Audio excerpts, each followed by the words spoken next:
Morning, we're taking a look at the push to make fitness more inclusive for people of all different shapes, sizes, and backgrounds. It's an industry that typically trends white and thin, building barriers for Black women who in turn avoid exercising, and it threatens their health. According to the U.S. Department of Health and Human Services, the Office of Minority Health, 4 out of 5 Black women are considered obese or overweight. Black women are also 50% more likely to be obese than white women. So this morning, our Tanisha Cordell introduces us to a local trainer helping to change that narrative and the workout game. Definitely an example, Tanisha, of we got to be the change we want to see.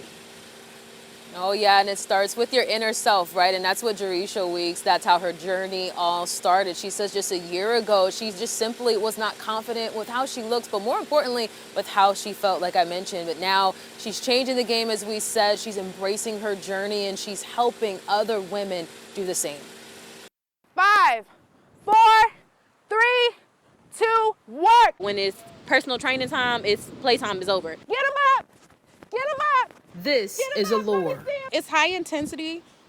Yes, sometimes we take it slow, but I'm really about impact, power. Under Jarusha Weeks' fitness and wellness training, there are no excuses. Go hard every time. Give it your all. There's no softness. We are strong women, so we're going to represent that. Work. Let's work. I love it. I didn't see what I wanted to be a part of, so I had to create it. And that's like my main drive for Black women. If you don't see it, become it. Though the journey here to confidence, grace, and empowerment took strength, Jarusha says she did not know she had. I've always struggled with my weight, letting life and all the many things that are on our plate, especially as Black women. We wear many hats, and sometimes we let go of ourselves and put other things before ourselves. One day, I just had enough of my own obstacles, my own excuses. Jarusha decided to get a personal trainer. In a year, she lost 200 pounds.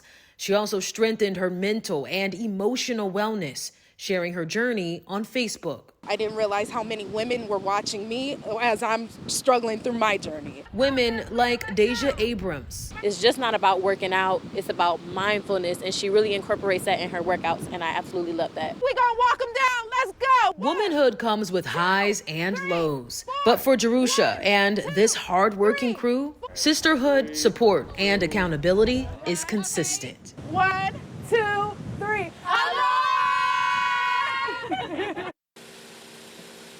All right, now good news here. Jarusha plans on opening her own gym. She's going to open that up in Cleveland Heights. You can expect, I think, the grand opening come January, but more importantly, hitting on what Jarusha mentioned about prioritizing health among women. I reached out to Dr. Carla Harwell. She's the medical director over at UH Otis Moss Junior Health Center. I wanted to see what she thought about this, but she says, really just hitting on what Jarusha said, the majority of the women she sees put their physical and mental health on the back burner, but it's nothing new, especially with Black women. Dr. Harwell saying we so often prioritize everyone and everything but ourselves, and it ultimately leads to health consequences. As we mentioned, you have obesity, high blood pressure, diabetes, depression, and so many other health concerns, Anita. Like we mentioned before, you have to put yourself first and be the change you want to see. Well, you know what? Jerusha is doing it. I give her a high five for all that she's doing. And all the things that you mentioned, like it's not just physical, but the mental as well, and putting ourselves first. How do we do that as women?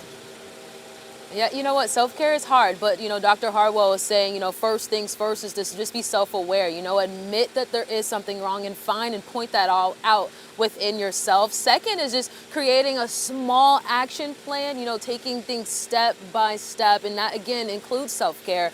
And then finally is just committing to it, finding and fitting in a routine that fits best with your lifestyle. Yeah, I like that. Celebrate your small victories along the way and affirm the good in you. All goes together. Thank you, Tanisha.